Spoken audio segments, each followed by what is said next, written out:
¿Qué tal? Muy buenas noches, bienvenidos en El Círculo. Hoy vamos a platicar del estrés, de cómo se vive en el ambiente laboral, de cómo es un tema también de salud pública y para eso esta noche me acompaña Arlet Leal Metlich, ella es directora asociada de Red Ring. ¿Qué tal, Arlet? Muy Hola, buenas ¿qué tal? noches. Encantada de estar aquí. Al contrario, gracias por estar con nosotros. También está Carlos Rendón, especialista en recursos humanos. ¿Qué tal, Carlos? Hola, ¿qué tal? Buenas noches. Buenas noches, nos acompaña Fernanda Cenizo López, experta en temas de inteligencia laboral, presidenta de la empresa AcuPeople Intelab, espero haberlo dicho bien. Muy bien. Aquí ¿cómo? People Intelab es Exacto, correcto. perfecto, muchas gracias. Gracias. Y Jesús Felipe Uribe, profesor investigador y consultor de la Facultad de Psicología de la UNAM. ¿Qué tal? Muy buenas noches. Hola, buenas noches. Buenas noches. Bueno, pues gracias a los cuatro primero por estar acá en un tema tan, pues de estos que a lo mejor no nos sabemos la teoría a nivel de usuario, digamos, Sí. pero sí lo experimentamos y sí lo hemos vivido. Y empezaría un poco por preguntarles eso. A ver, cuando hablamos de estrés laboral, cuando hablamos, ¿de qué estamos hablando? Son las que se consideran nuevas enfermedades de este milenio, porque anteriormente, Mario, estaban las empresas muy preocupadas por temas de salud física. El que llegas a tener un riesgo de trabajo, algún accidente, que te cortaras, que quemaras y demás. Sin embargo, se ha considerado que, al menos en México, no se le daba tanta importancia a los temas psicosociales o de salud emocional de los trabajadores, que bien es cierto, un tema muy importante es el tema del estrés. Y básicamente la función es determinar qué es lo que hoy causa o genera el estrés laboral en los colaboradores para prevenirlo de primera instancia y después reaccionar adecuadamente para su tratamiento y, por supuesto, tener gentes productivas y motivadas dentro del centro de trabajo. Bueno, Entonces, un primer elemento, Fernando, de lo que nos dice Arlet es quizá que el estrés no es una cosa normal ni que debe estar ahí. O sea, el empezar a tomar conciencia de que hay ciertas características o es inherente al trabajo y de plano en todos los trabajos hay estrés. A ver. Yo creo que sí, yo creo que siempre ha existido, Ok. ¿no? A veces tenemos ganas de medirlo y otras veces no, Ok. pero yo creo que siempre ha existido el factor de estrés, de preocupación. Y si no es laboral, vamos a suponer que tienes el trabajo más relajado del planeta. A lo mejor un gamer dice que no tiene tanto estrés y aún así yo creo que sí tendría. Pero a final de cuentas también la vida misma tiene situaciones que ocasionan estrés o preocupación y le quitan ese sentido de bienestar a los trabajadores. Y eso es muy importante porque si la empresa no lo mide, no está al tanto de que eso sucede, a final de cuentas no puedes monitorear situaciones de riesgo que van desde malas decisiones hasta la posibilidad de un accidente en la empresa. A ver, ¿y dónde empezamos a trazar la línea de qué es estrés? En este entendido de, pues un trabajo tiene responsabilidades, tiene reglas, tiene generalmente jerarquías, expectativas, dinámicas de trabajo con compañeros, con subalternos, con jefes. ¿En dónde empezamos a hablar de estrés? O sea, ¿qué hace que ciertas dinámicas entren en la categoría de estrés? Pues, mira, yo creo que siempre ha existido una especie de paradigma con el tema del estrés, porque si tú te vas al tema de management estrictamente, te dice que debe existir cierto nivel de estrés en el empleado para justamente estar atento y salir adelante y buscar por los retos y demás. Creo que es muy importante ahora los esfuerzos que se están haciendo y cuando hablemos de la NOM 035 creo que vamos a poder profundizar ahí, pero hay que evaluar ahora qué es lo que está sucediendo en la empresa dentro, qué es lo que está causando ese estrés, que es en lo que se enfoca la NOM 035 y buscar la manera de atacarla y controlar para que se viva el buen estrés en la empresa, ¿no? Más que nada. O sea, ya podemos empezar a hablar de bueno y malo como colesterol. Bueno, Es decir, a ver, aquí está nuestro especialista en ese sentido. Bueno, en realidad el estrés es normal, Okay. completamente normal y es inherente a los seres vivos principalmente, pero también a los seres no vivos. Ajá. El estrés viene de un concepto de la física. Cuando tienes un objeto y recibe una fuerza, ese objeto por inercia trata de quedarse en el lugar y la resistencia que opone a la fuerza es lo que se llama estrés en física. Ese concepto se retoma en lo biológico y todos tenemos estrés, porque todos tenemos una resistencia. Ahora, efectivamente hay un estrés bueno y hay un estrés malo. El estrés bueno se conoce como eustrés y el estrés malo se llama distrés. El estrés bueno es aquel que tiembla, te alarmas, corres y te salvas. Que te hace estar alerta, Claro. que reaccionas. Una cebra cuando ve a un león se pone alerta y Sí, si está en gracias modo al zen, pues estrés termina en queda cebra, vivo, ¿no? Claro. El distrés es el estrés que te paraliza, es el estrés que te empieza a impactar al organismo y entonces en ese momento, ¿qué es lo que sucede? Ya no puedes correr, te pones nervioso, te pones a llorar, pierdes, te desestructuras, dirían los psicólogos y los psiquiatras, y en ese momento el estrés ya no es bueno, se convierte en un estrés malo. Ahora bien, desde el punto de vista laboral, el estrés general, bien lo dijo mi colega, lo tenemos en la vida, pero el laboral es muy especializado porque, como ese rato dije, el estrés es la resistencia a algo que trata de modificarte. Pero si no tratan de modificarte, entonces no tienes por qué tener estrés. Lo que sucede en el trabajo es que empezamos a tener estrés y aunque nos vayamos a casa, seguimos estresados o estamos dormidos y seguimos estresados. Entonces, ¿qué es el estrés laboral? Es una respuesta de los organismos al estrés de manera crónica. Es decir, no es como respuesta a una O sea, no es que fuerza. estés con un proyecto y terminas el proyecto. Eso y sería lo te normal, relajas. que tengas un proyecto, estés estresado, lo saques avante y no hay estrés. Pero cuando tienes un proyecto y cuando no lo tienes te sientes igual, entonces se convierte en una respuesta crónica. A ver, y entonces en eso, Arlette, en eso que empezamos a escuchar, Sí. ¿qué rasgos, qué características, ya escuchamos ahorita algunas, es que no se acota, digamos, en cuanto terminas la actividad que estás haciendo, necesariamente no se agota cuando sales del trabajo? Sí. ¿Cómo empezamos a identificar este estrés negativo? Es muy identificable porque lo observas en el trabajador, en el colaborador, cuando baja su productividad, cuando está desmotivado, cuando tiene ciertas respuestas negativas, cuando antes era una persona propositiva, que con iniciativa, que generaba ideas y que lo ves apagado, porque pueden ser muchísimas cuestiones que puedan generar el estrés, ¿no? Desde, como lo mencionabas acertadamente, la sobrecarga de trabajo, los horarios extras o el proyecto demasiado estresante en un corto tiempo, pero también puede ser el que sufra mobbing, violencia laboral. Y lo ves básicamente en la gente, cómo se empieza a apagar, cómo empieza a retraerse, a dejar de ser activo y pasa a una parte pasiva. Entonces es muy, muy visible. ¿Y tiene que ver con factores externos? Porque ahorita hemos hablado mucho de factores externos. Sí. ¿O tiene que ver también con factores internos, con características que hacen que una persona, a lo mejor ante la misma presión, reaccione de manera diferente? Es de ambos, porque hay personas que reaccionan de forma diferente. Si tenemos un tema muy estresante en la empresa, pero hay personas que ya saben manejarlo de manera adecuada, puede ser menos agresivo la percepción y sobre todo el sentimiento por parte del colaborador. Pero hay personas, al contrario, que tienen una motivación no tan alta o tienden a tomarse las cosas demasiado personal hasta las que ni siquiera están enfocados hacia ellos y, bueno, pues evidentemente es mucho más visible. Todo ¿no? lo viven como Claro, personal, pero justamente. que es lo más importante, que la persona pueda llegar a asumir que de verdad está estresada, que se dé cuenta que hay un factor que le está causando un estrés, que lo pueda identificar y por supuesto que pueda actuar al ¿Y esto, Fernanda, tiene manifestaciones físicas? Es decir, o cómo se mide o cómo se evalúa el nivel de estrés. Bueno, hay muchas manifestaciones físicas, pero aquí mi colega te lo va a contestar mucho mejor. Pero claro que cuando la gente no duerme bien o tiene desorden en el trabajo, llega a su casa y todavía sigue trabajando, vuelve a abrir la computadora y se pone a mandar mails. El tirano que es el teléfono, ¿no? Que te permite estar conectado siempre, pero al mismo tiempo te obliga casi a estar conectado siempre. No respeta sus tiempos de vacaciones, no respeta sus tiempos de descanso.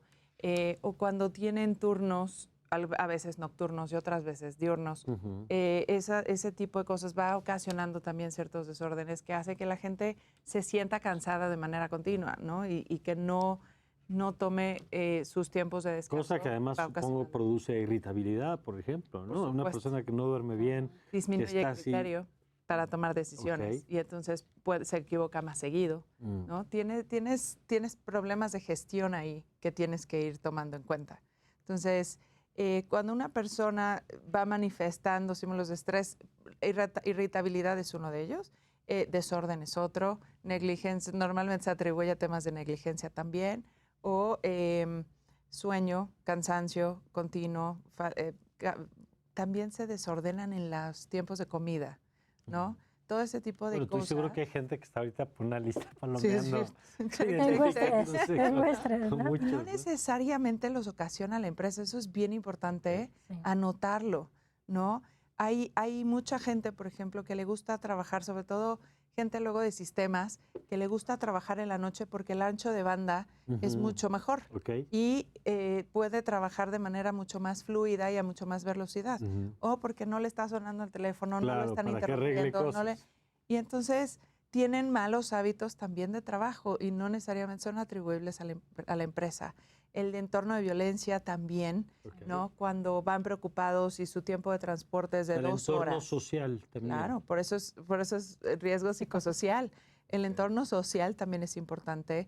El entorno de violencia, la inseguridad que sufren en el camino hacia o de vuelta a su casa. Entonces, todo eso, a final de cuentas, también va influyendo en cómo la gente se siente y qué capacidades va teniendo en la toma de decisiones, en el desempeño laboral. Definitivamente se va reflejando en sus ciclos de motivación, qué tan rápido se van desmotivando también, qué tan efectivos son en la toma de decisiones, qué tan presionados se sienten. A ver, entonces con esto que están explicando, ¿es un tema colectivo, es un tema individual? ¿Hay sociedades más estresadas que otras? Es decir, porque poco lo que estamos viendo es que no se agota en el espacio de una organización en particular.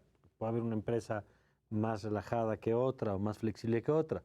Pero ahorita que escuchaba, por ejemplo, lo que dice Fernanda, el tema de traslado, ¿no? Para buena parte de los habitantes de este país, esos traslados, que además son traslados larguísimos, de 2 horas, transporte público, con una posibilidad que te toque un asalto es muy alta, hacen que haya sociedades entonces más estresadas que otras. Va más allá de... Y esto es importante incluso hasta para empezar a desplazar el foco de la persona, ¿no? Porque luego a la pobre o al pobre estresado todavía le depositamos la carga de lidiar con su propio estrés como si fuera una decisión individual. Lo que estamos viendo es que no solamente es un tema individual.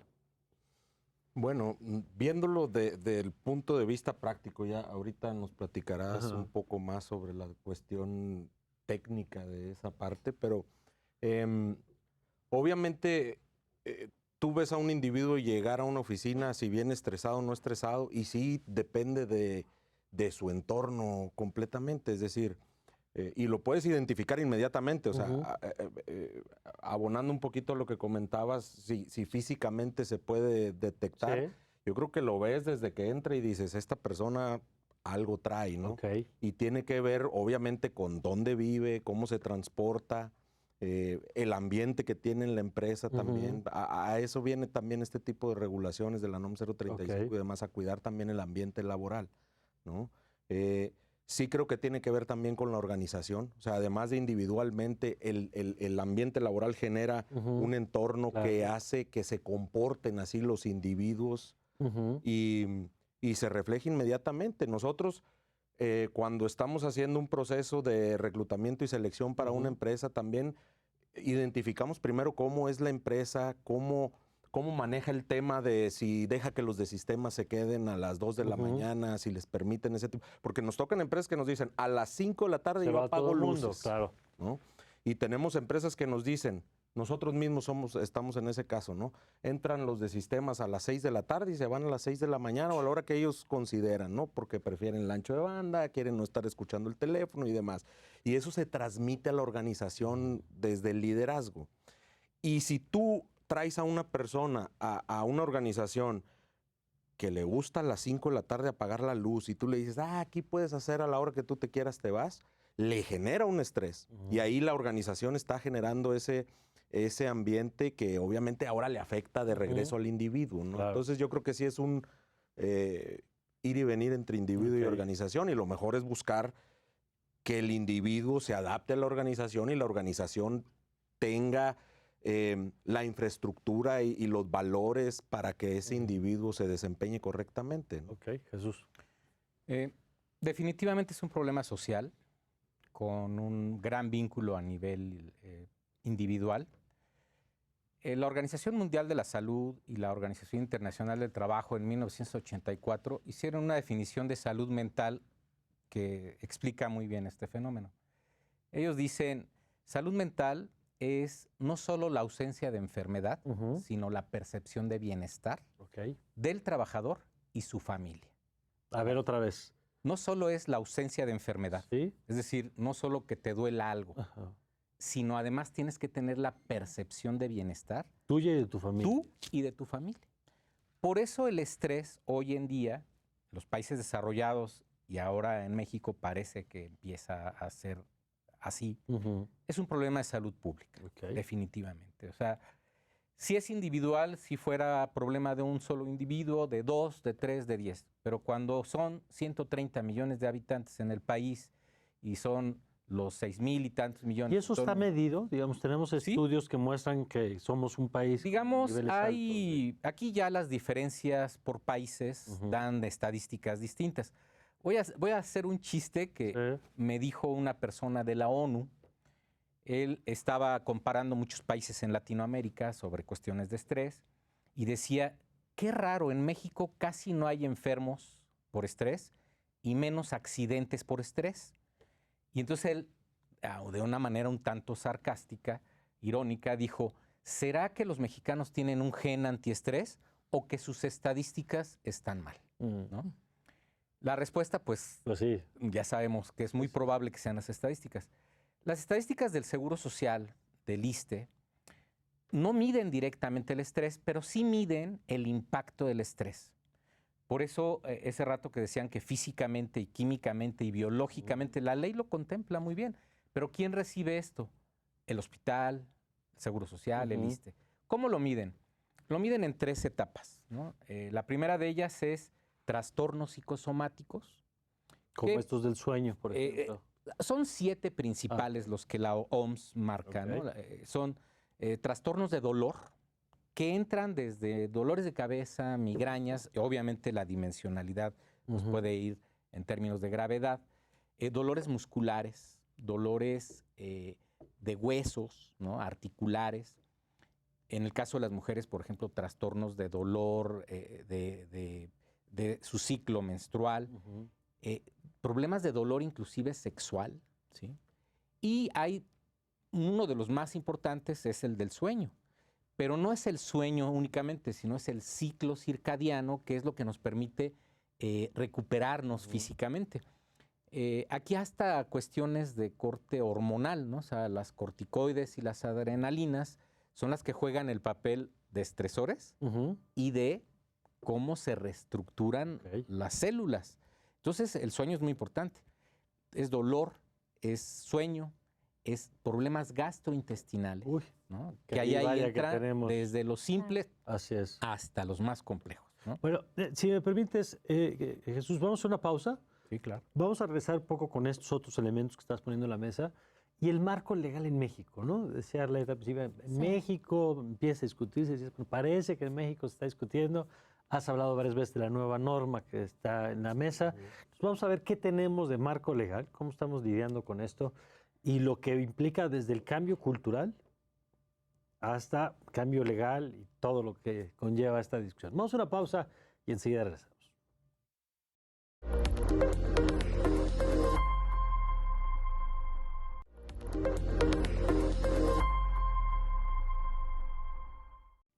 Ya estamos de regreso y nos quedamos, Jesús, antes del corte, con esto que nos estabas describiendo de las características o de los temas que se abordan. Hablabas del dolor, hablabas del sueño. El impacto es importante, sueño, gastrointestinales, dolor.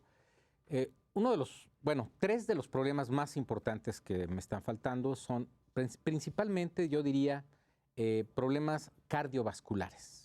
¿Sí? Pocas palabras, presión arterial. Que esto lleva, todos sabemos, los infartos, ¿no?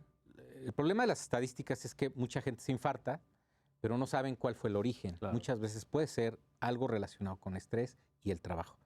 Pero también la ansiedad y la depresión. Son dos elementos muy importantes que además se vinculan con algunos problemas de carácter social. La manera más sencilla de curarte el estrés es el alcohol, es el cigarro y son las drogas. Entonces, uno a veces tiene que entender que a partir del estrés hay ciertos problemas que se va generan. complejizando. Así es. Ahora, les preguntaba ahorita, el marco legal, y decían, a ver, no solo es México, pero ¿qué tenemos hoy, primero en el mundo, en términos de discusión sobre estos factores, y hoy en México, qué es lo que estamos planteando? A ver, Fernando. Pues yo creo que en el mundo hay algunos países que han avanzado más, un poco la Unión Europea en general me parece que tiene en eso como marcos legales mucho más estrictos. Mucho en Estados Unidos, por ejemplo, es más bien a través de las leyes sindicales, en donde ponen jornadas específicas, marcan un poco balances y necesidad de diferencia de actividades, etcétera. En México, pues ahora con la NOM 035, pues estamos entrando un poco más en específico al tema, pero desde tiempo atrás ya igual vienen protegiendo las jornadas de trabajo, los tiempos adicionales, todo eso que ya se viene reglamentando. Pero decías, se veía más desde la perspectiva de la salud física y hoy empiezan a incorporar otros elementos. Sí, es que es muy importante considerar que en México es de los países que más se trabaja más horas a la semana, ¿no? Tenemos países, por ejemplo, donde la media es 1.325 horas y en México son más de 2.250 horas. Incluso rebasa lo que pensaríamos que no puede pasar a China y Estados Unidos. Entonces, esta idea de que en México trabajamos poco es un absurdo, en México se trabaja una barbaridad. Ya el tema de la productividad puede ser otra discusión, pero el término de horas y si le agregamos los traslados, es brutal lo que nos involucra, lo que nos implica en la vida el trabajo. Entonces, tenemos un país con una alta tasa de horas laborables. La norma 035 justamente viene a regular lo que antes solo pequeñas empresas hacían con los famosos estudios de clima laboral o clima organizacional, en donde se medía realmente cómo estaba el trabajador en la empresa en cuanto a motivado, si tenía algún riesgo de tipo psicosocial. Sin embargo, la norma ya viene a dar todo un marco legal, una normativa para justamente medirla, pero de una forma más ¿Qué es una norma que emite quién? La Secretaría del Trabajo y Previsión Social. ¿Y es una norma completamente nueva o actualiza una norma ya existente?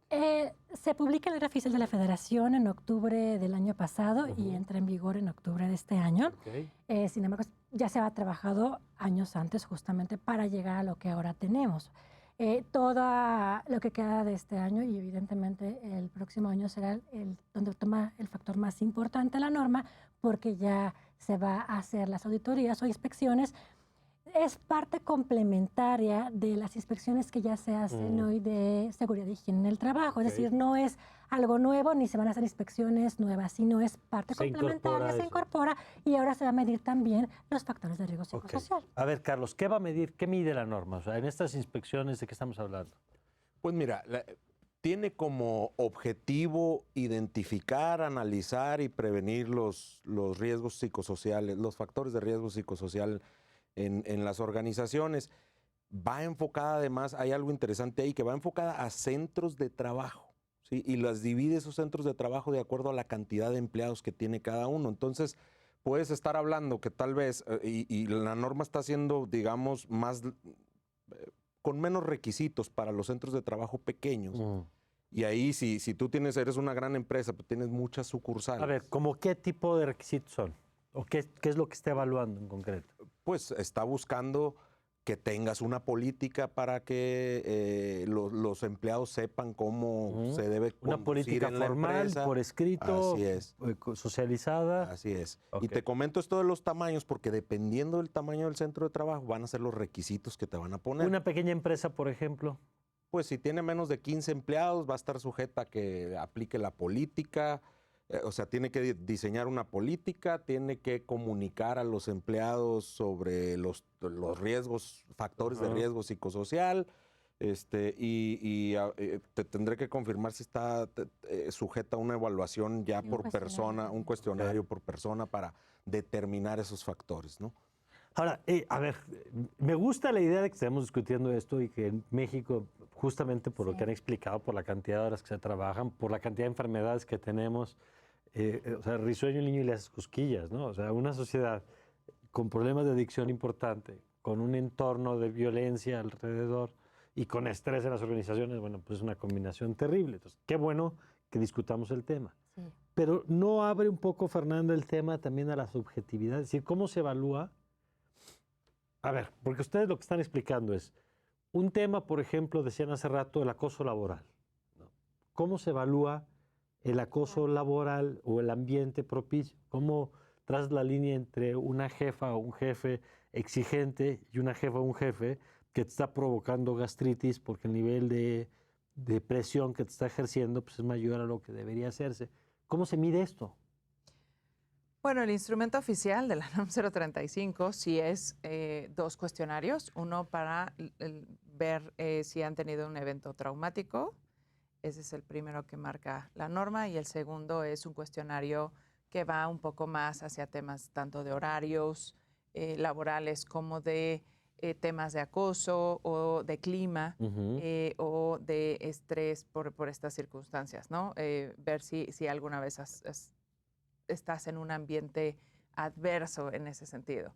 Ahora, el cuestionario me parece que todavía tendrá que ir evolucionando, es un primer ejercicio y conforme se vaya aplicando y vaya evolucionando también esta aplicación y las mediciones, pues tendrá que ir evolucionando. Nosotros en nuestro caso tenemos ya mucho tiempo midiendo justamente todos estos temas y la verdad es que lo que nosotros hemos observado es que cuando hay un tema de acoso o mobbing laboral, vamos a llamarlo, lo que sucede es el grupo... Nada más para quienes no están familiarizados con el concepto del mobbing laboral, ¿es qué? ¿Hostigamiento? Lo que en términos escolares le llamaríamos el bullying, ¿no? O sea, cuando hay un hostigamiento, un jefe o supervisor o ¿Tiene que no ser una relación necesariamente jerárquica? no necesariamente es Puede una ser figura de entre autoridad, puede compañeros. ser un... Así De es. pares. Que molesta, agrede... ¿no? En la escuela, pues te quitan el dinero de lunch. En el lugar de trabajo me ha tocado ver que les quiten la comida, ¿no? Que les manda la esposa. Y se apropian de las loncheras y se las comen. Y el empleado se queda... Sí, o desaparecen del refrigerador. Pero el que desaparece, ese luego sí es común, pero no se toma tanto como agresión, como el que sí va y le quita la lonchera Sí, pues que me es una trajiste agresión, mi pues es un comida, robo. ¿no? Pues es un robo, a final de cuentas. Exacto. Entonces, en las películas de adolescentes lo vemos como el chavo que llega y le quita el Y lo dinero mismo, para la pero cafetería, en el entorno del trabajo. pero en el entorno del trabajo también les quitan la comida, ¿no? Entonces, ese tipo de situaciones que pueden ser muy adversas, en donde el empleado se siente agredido, se siente molestado, lo molestan también por temas físicos o por su desempeño en el trabajo, o igual les ponen apodos. O sea, todo ese comportamiento de no te dejo estar a gusto, de no quiero que te sientas tranquilo. ¿Y la norma establece sanciones? Sí. Sí, muy altas, de hecho. Ah, sí. Que pueden llegar hasta 500. Si no lo atiendes como Pero empleado. yo sí difiero de las sanciones, ¿no? A ver, ¿por qué? He tenido la fortuna de estar en las A ver, nada más, ¿difieres en qué? O sea, es que no ¿la hay norma sanción. contempla o no? No, bueno, contempla el que la empresa no cumpla como si no cumpliera con un programa de capacitación, como si no cumpliera con un programa de salud, pero no es que te sancione. Lo que invita a la norma, y esto es porque legalmente la norma sí tiene mucha historia. Yo te puedo decir, hay 3 países en Latinoamérica muy importantes ya con normas muy parecidas a esta, que es Colombia, Chile y Brasil. Pero todos están trabajando. ¿Cuál es el problema de nuestro país? Que nuestro país en la Ley Federal del Trabajo no lo había contemplado. ¿Sí? Entonces, sale la norma, pero no sale en ley. ¿Sí? Hay otras leyes, se empieza a hablar, por ejemplo, de acoso, pero no habla de violencia. La Organización Internacional del Trabajo sí define muy bien la violencia. ¿Sí? Ahora, ¿cuál es la sanción? Curiosamente, la norma no te está evaluando los problemas psicológicos de la gente, te está evaluando el ambiente laboral, simplemente ambiente laboral. Y te sanciona siempre y cuando no hagas tú como patrón, obligadamente, el diagnóstico, la profundidad cuando hay problemas y la prevención cuando tengas que prevenir o inclusive solucionar los problemas, que es parte de los programas.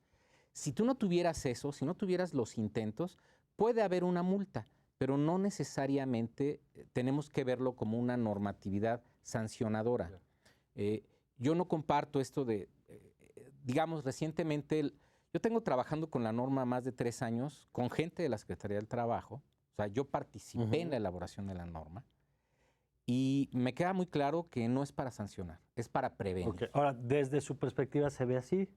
Digo, porque una puede ser el espíritu de cómo se elaboró, y otros cómo se percibe. ¿Cómo lo perciben ustedes? Por parte de las empresas, lo que nosotros hemos visto es que sí hay mucho temor, ¿no? Era llamarnos y cuando vamos a implementar la norma porque me van a venir a sancionar mañana, cuando, como bien lo comenta, no es así, porque además es por etapas. Okay. Y lo más importante a considerar es, por parte de la Secretaría del Trabajo y Previsión Social, hubo un comunicado justamente el 3 de octubre en el que dice que no va a ser para fiscalizar. Es decir, la función no es estar viendo quién no cumple para multarlo, sino realmente hacer una campaña de sensibilización a las compañías de en qué están fallando y qué deben de corregir justamente para que estas cuestiones no sucedan. Entonces, va más allá de que si te va a multar o no, es sensibilizar, prevenir y hacer conciencia. Ahora, déjeme ser un poquito cínico aquí, pero todo un invitado decía que la verdadera reforma estructural de México es que todas las leyes donde dice podría, debería ser debería.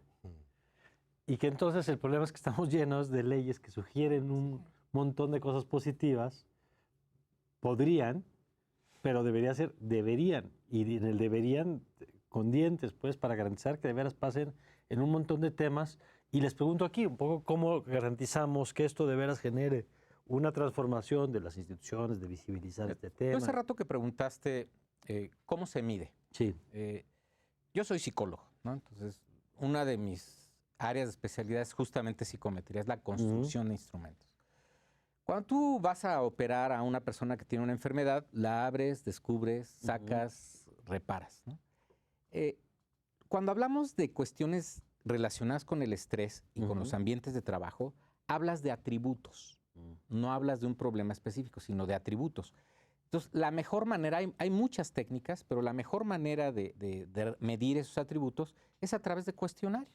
Un cuestionario. Pero hay que ver al cuestionario como ven los médicos la prueba de sangre, ¿no? O sea, que te dicen, dame una prueba de 10 elementos. Aquí son 25 elementos que te representan 5 categorías, 10 dimensiones. Con eso es un diagnóstico. Efectivamente, la norma se llama diagnóstico. Es, voy a diagnosticar qué tengo. Ya que vi qué tengo, entonces voy, por decirlo de alguna manera, a profundizar, como lo hace el médico frente a un conjunto de síntomas, ¿no?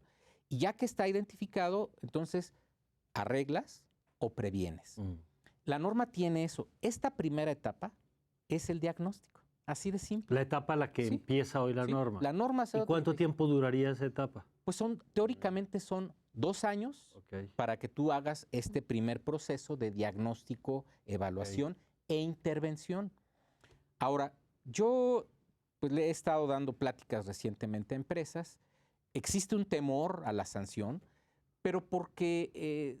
claro, a todos nos sorprende una norma que de repente te hable de lo que nadie hablaba. Pero a nivel mundial esto tiene desde 1917. Y porque ¿no? siempre hay el temor, por antecedentes fundados, de que alguien aproveche eso para la extorsión, para la presión de la empresa. Porque es un problema no solo de salud pública, sino es un problema político. Todos los países han estado entrando a este tipo de programas de acuerdo a la Organización Internacional del Trabajo en muy diferentes momentos. Efectivamente, la Comunidad Económica Europea lleva 40 años. ¿Sí? Era un requisito para ingresar a la Comunidad Económica Europea cumplir con estas certificaciones. El Tratado de Libre Comercio, el que ahorita no quieren firmar, el TEMEC, lo tenía ya contemplado. O sea, es más, yo ahí le tengo que dar la razón a Trump. Trump dice, yo no puedo hacer competir a mis trabajadores. Mira que esa frase no la has de decir muy seguido. No, pero él tiene toda la razón. Yo no puedo hacer competir a mis trabajadores que sí se certifican con las empresas en Estados Unidos. Contra otras que no tienen. Contra otras empresas que además te pagan mal, te explotan en términos de horario, y que además no están certificadas ni siquiera en factores de riesgo psicosocial. Y aquí voy a hacer un concepto más. Cuando hablamos de factor de riesgo psicosocial, no quiere decir que eso sea el causante de los problemas. El cigarro es un factor de riesgo y no es el que causa cáncer. Es un factor de riesgo que cuando lo agregas a la edad, puede provocar esto y lo mismo. El conjunto te causa cáncer. Ya. Aquí es lo mismo. Vamos a un último corte. Regresando, vamos a ver qué implica, porque aquí han hablado de plazos, de 2 años, de etapas. ¿Qué significa esto de cara al futuro? ¿No? Porque los oigo y pienso que hay muchas organizaciones pues, que van a tener que empezar desde contratar gente distinta, a lo mejor como ustedes, empezar a cambiar el chip de cómo operan, de qué se vale, qué no se vale, en fin, de eso platicamos regresando a la pausa.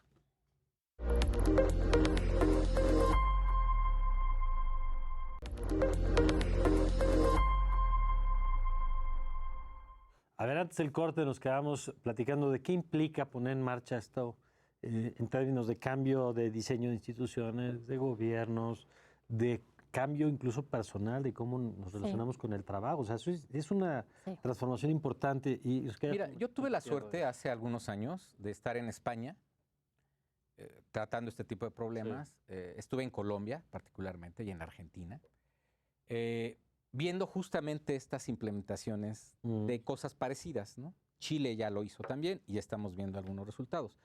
El problema se convierte en algo no solo social, empresarial, sino desde luego que político. Ahora, ¿por qué? En todo el mundo, quienes han promovido la salud ocupacional han sido los sindicatos. Yo estuve en Colombia y los sindicatos eran los que organizaban. En España, los que más se preocupan y lo hacen en todos los sentidos son los sindicatos. Entonces, yo creo que ahorita lo que estamos viviendo, esta problemática de no sabemos qué pasa y el patrón está espantado y el trabajador pues no sabe si es bueno o es malo. Yo te diría con culturas muy distintas, sí, del no trabajar los pero domingos. Una explicación es, los sindicatos han sido los grandes ausentes de estos temas laborales, no de ahorita, del 23 de octubre de 2018, ¿no? De los últimos 40 o 50 Sí, no ha estado años. en su agenda. No, definitivamente no. Cuando estábamos tratando esto hace 5 años en la Secretaría del Trabajo, teníamos a los patrones, a los sindicatos y a los académicos que apoyábamos. Pues los académicos parecíamos sindicalistas y los sindicatos parecían patrones, ¿no? Por lo menos callados. Entonces, ¿cuál es el dilema aquí? El dilema tiene que ver en que nadie puede dudar, nadie, que un trabajador sano es más productivo que un trabajador enfermo. O sea, si alguien se atreve a decirme que es lo contrario, claro, está mal. Claro. Y esto lo sabe la Organización Mundial de la Salud y la Organización Internacional del Trabajo desde hace 50, 60 años. Y los países que lo han venido implementando, desde luego son los países desarrollados y los que se han venido adaptando a esto, la Comunidad Económica Europea, Colombia, Argentina, Brasil, Costa Rica, Panamá, México, afortunadamente ahí vamos. A ver, ¿no? Fernando, ¿tú cómo ves esto? A ver, este asunto de qué tendríamos, o sea, para ir caminando hacia eso, ¿qué tiene que desarrollarse tanto en el ámbito de las organizaciones, en el ámbito incluso hasta de la noción de trabajo? Yo insisto, yo me acuerdo, por ejemplo, que hace poco en Francia se regulaba este tema de en qué horario podían mandarte correos y si estabas obligado a responder o no a partir de cierto horario. Que de pronto en México, que hemos emprendido esta carrera al workaholismo, ¿no? Al estar trabajando todo el tiempo, de pronto va como en sentido contrario, pero que tiene que ver con cómo trazamos límites y cómo somos más productivos, que además tiene que ver que cuando estás en el trabajo, de veras estás en el trabajo, no pierdas tiempo en el trabajo, pero cuando sales del trabajo, de veras salgas del trabajo. A ver, algo que me parece muy importante es necesitaríamos menos regulación si tuviéramos más responsabilidad social en lo que hacemos, ¿no? Entonces, es un problema, el tema de la salud, del bienestar de las personas en general, bueno, tendríamos menos estrés y menos problemas de seguridad, ¿no? Si hubiera menos problemas de seguridad, ¿no? Si tuviéramos un transporte que yo sé que no es precisamente el tema, pero al final de cuentas un transporte ordenado en donde la gente no tuviera que hacer 2 horas de traslado a su lugar de trabajo, ya te facilita, ya le quita mucho estrés y mucha carga y mucho sentido de malestar a las personas. Si las empresas cuidamos esto de todas maneras, tenga dientes, haya sanciones o no haya sanciones, el tema efectivamente, lo que pone nerviosa a las empresas es que se pueda usar o para temas de extorsión, o sea, que pueda dejar abierta o vulnerable a la empresa, porque a final de cuentas tampoco se trata de exprimir a los trabajadores hasta que no puedan más, y entonces tráiganos unos nuevos, Claro. ¿no? Porque el know-how, todo lo que implica la rotación laboral, a final de cuentas es un costo altísimo por motivos de salud, por motivos de productividad, por motivos de resultados, etcétera. Entonces, a final de cuentas, si tenemos en cuenta que esto se puede ir midiendo, se puede ir manejando, no solamente porque existe la NOM, sino porque es parte de lo que te da mejores niveles de productividad, de lo que te da mejores niveles de seguridad. Una persona que tiene altos niveles de estrés, que tiene temas de salud, que su sentido de bienestar no es el correcto, normalmente tiende a tomar decisiones incorrectas que llevan a la comisión de ilícitos, por ejemplo. Y además el tema, por ejemplo, la lealtad a la empresa, ¿no? Es decir, una persona que se siente abusada de la empresa, pues corresponde de la misma manera, donde todos terminan perdiendo, frente a organizaciones que trabajan por construir vínculos más robustos, digamos, con los colaboradores, en esto que decías, donde te ahorras curvas de aprendizaje y te ahorras estar viendo que la competencia no te lo vaya a piratear todo el tiempo. Pero esto implica también, porque a lo mejor hay organizaciones para las que lo que estamos diciendo es el pan de todos los días y tienen áreas estructuradas de recursos humanos con esta visión, pero seguramente hay muchas empresas, sobre todo pequeñas y medianas, que no necesariamente han incorporado esta visión en su plan, ¿no? Claro. De hecho, ni siquiera hay empresas que cubren con lo básico, y esto es bien importante, Mario, porque antes de pensar en la sofisticación de una norma, hay compañías que no tienen una condición adecuada de trabajo, donde siguen pasando accidentes, donde no hay material adecuado para ejercer el mismo empleo, donde no hay prestaciones legales. Entonces, tienen primero que trabajar profundamente en solucionar este tipo de temas para poder implementar una norma, ¿no? Entonces, hay que trabajar pero mucho más a fondo, pero insisto, con esta conciencia de, como lo mencionábamos, va directamente enfocada a que la empresa sea más rentable. Nosotros todos los días tenemos casos, y te puedo decir que de cada 10 personas que van a la oficina buscando cambiar de empleo o una reubicación profesional, 6 de ellas es por un tema de ansiedad, de fatiga, de que sufren mobbing laboral. Eso no tiene que ver necesariamente con el trabajo. Ni con el salario, ¿no? Porque pensamos, ¿por qué te quieres cambiar? Y lo que siempre se piensa es, pues, porque quiero ganar más. Y no es así, no necesariamente. Hoy nos ha llamado mucho la atención, sobre todo este año, la gran cantidad de personas que nos comentan que es por un tema que va enfocado a un factor psicosocial o salud emocional. Entonces, las compañías tienen rotación, tienen baja productividad, como bien lo mencionaste, Jesús, justamente porque no tienen las condiciones adecuadas para que la gente trabaje, porque tienen cargas excesivas y les pega definitivamente en la productividad y evidentemente en la rentabilidad. Claro. Carlos, después de todo esto que estamos viendo, ¿qué efectos esperarías tú que tenga? Pues mira, primero hay que ver cómo va a evolucionar en el tiempo, si es que la norma puede evolucionar para efectos de hacerla más objetiva, ¿no? El burnout del que platicábamos hace unos momentos. Que además, para quienes no conocen el término, es ¿qué? Significa que estás cansado de tu trabajo y que quieres como ya estás terminar. El IMSS, yo tengo entendido que pronto lo va a meter a clasificarlo ya como una enfermedad, y eso significa que... Como la depresión, como... Ajá, y una persona que reporte este tipo de cuestiones y llegue al grado de una evaluación médica, seguramente va a impactar en el tema del riesgo de trabajo en el que tienes dado de alta. O sea, te puede dar una incapacidad por esto. Y a ver, mira, yo te platico el caso de nuestra bolsa de empleo que nosotros tenemos. Tecnológicamente nos han dicho, oye, ¿por qué no pones a evaluar, que el empleador evalúe al candidato y el candidato evalúe al empleador, ¿no? Y hemos llegado siempre a la conclusión de que se presta para que solamente platiquen los que les fue mal. O sea, solo el que le fue mal en el tema es el que levanta la mano y se queja y habla pestes del lugar. Y en mercadotecnia está muy bien conocido esa situación para cuando hacen estudios de mercado y todo este tipo de cosas. Lo negativo tiene más... Y es el que le platica a más personas y demás, ¿no? Entonces, yo creo que eso va a ser algo que vamos a tener que observar muy bien cuando se apliquen los cuestionarios y demás, justamente para no tener una opinión sesgada, porque aparte sí contiene algunos temas estadísticos, es decir, cuando tú eres una empresa mayor de 50 empleados, tienes que aplicar la encuesta a cierta cantidad de empleados. Una muestra, no al Exacto. total. Entonces, siempre y cuando se lleve a cabo también el análisis de esos resultados en ese sentido y no decir, mira, aquí me saltó esta persona que dice que su jefe la ¿Quién va a maltrata. procesar eso? ¿El gobierno?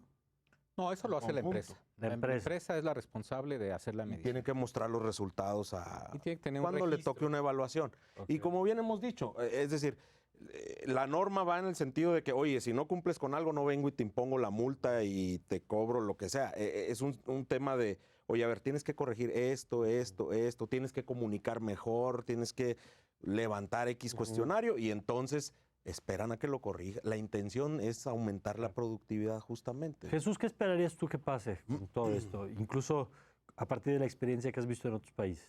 Sí, lo que yo he visto y que yo es lo que espero es que realmente haya efectivamente una concientización de todos, ¿no?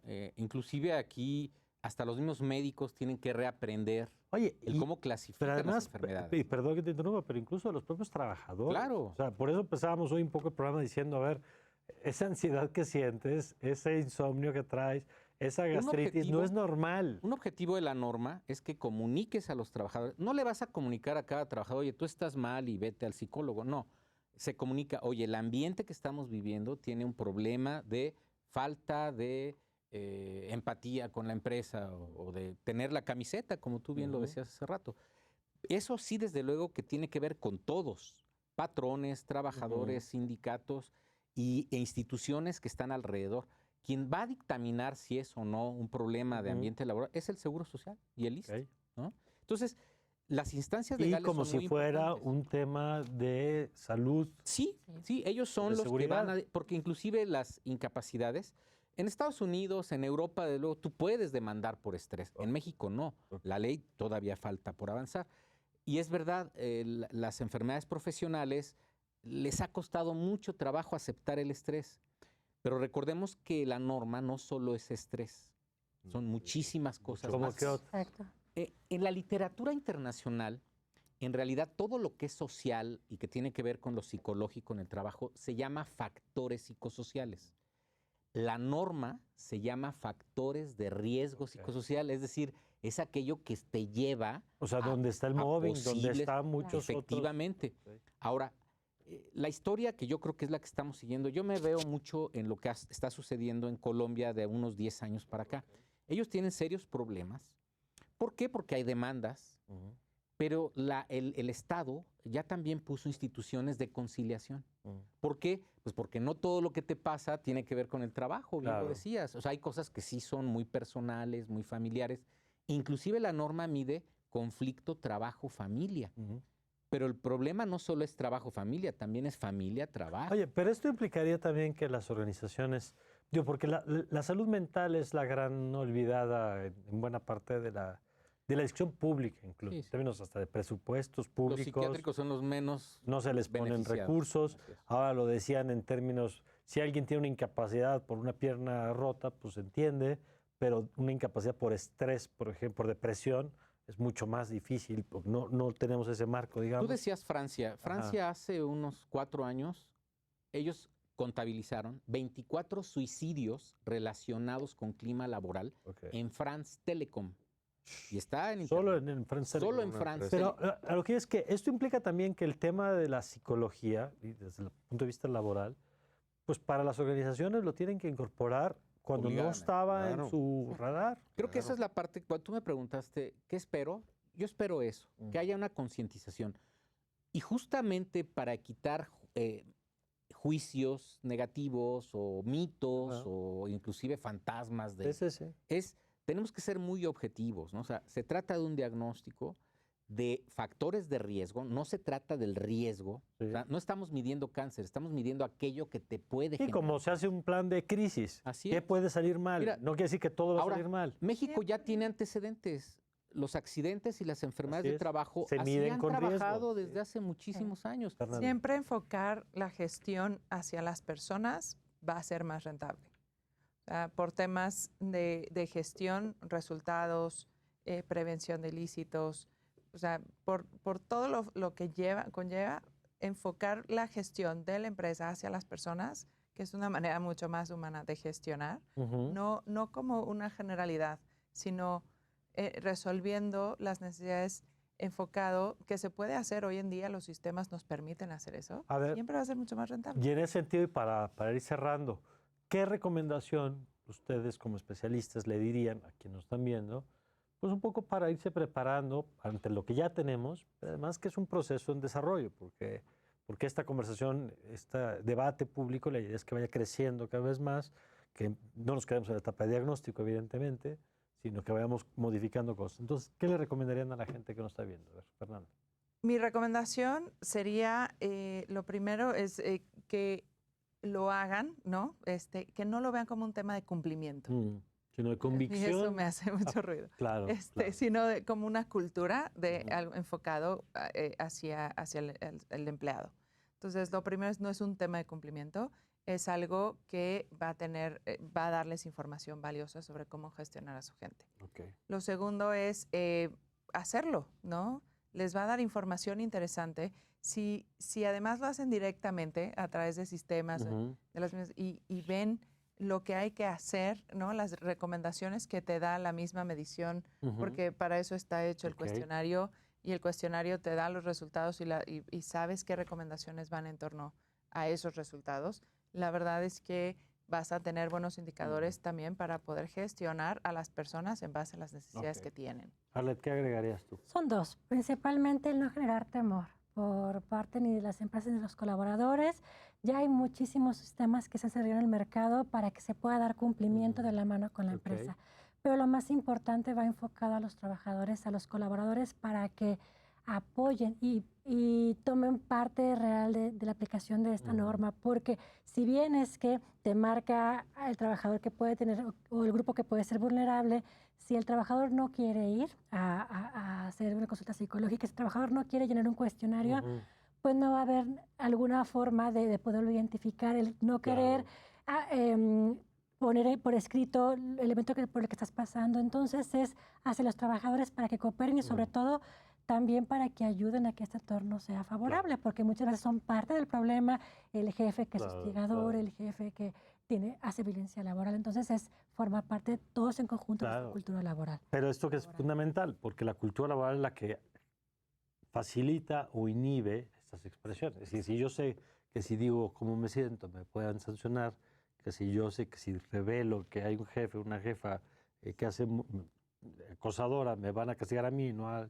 O sea, tiene que ver con el cambio también de la organización. ¿Tú qué apuntarías finalmente, Carlos? Yo creo que yo le diría a las empresas que tomen muy en serio esta cuestión. Es algo real, es algo que existe y que siempre lo hemos platicado a medias y en el café cuando decimos, es que una persona le renuncia a un jefe, no renuncia a su trabajo. Y hay ahí varias frasecitas que nos encontramos siempre. Sí. La realidad es que el estado psicosocial, los riesgos, los factores que existen, sí generan un problema de falta de productividad, porque ya lo dijimos, somos el país que más nos sentamos en la oficina a hacer nuestras horas sentado, por no decirle de otra manera, y somos de los menor, tal vez, en el tema de productividad. Y entonces, si no es porque ya tenemos una computadora, ya tenemos internet, tenemos las mejores máquinas, ¿qué es lo que falta? Falta la parte del ambiente laboral y de estos factores de riesgo. Entonces, sí hay que darle la importancia que tiene el asunto, ¿no? Jesús, para cerrar. Pues yo también haría dos grandes propuestas de cambio y de esperanza, ¿no? La primera de ellas es, creo que la salud no se puede negociar, o sea, la salud es para todos y todos tenemos que ser conscientes. Ahora, el responsable de todo esto sí es el patrón. Si en una empresa no hay accidentes, si en una empresa no hay incendios, no hay explosiones, es porque los patrones se han responsabilizado desde hace muchos años. Aquí la expectativa es que suceda algo parecido, que la salud del trabajador se dé por convicción principalmente del patrón y de todo lo que a él deriva. Pero una vez que se identifica el problema, hay tres tipos de arreglarlo, ¿no? Es a nivel individual, cuando tú puedes ayudar al trabajador, a nivel grupal, cuando puedes ayudar a todo un grupo de trabajo, y a nivel de toda la empresa, o sea, porque todos van a salir beneficiados, ¿no? Entonces, esa es una concientización total. Muy bien, pues vamos a ver cómo se va desarrollando ya la la puesta en marcha. Gracias, Jesús. Gracias, Al Carlos. contrario, gracias. Carlos, muchas gracias, Gracias. Fernanda.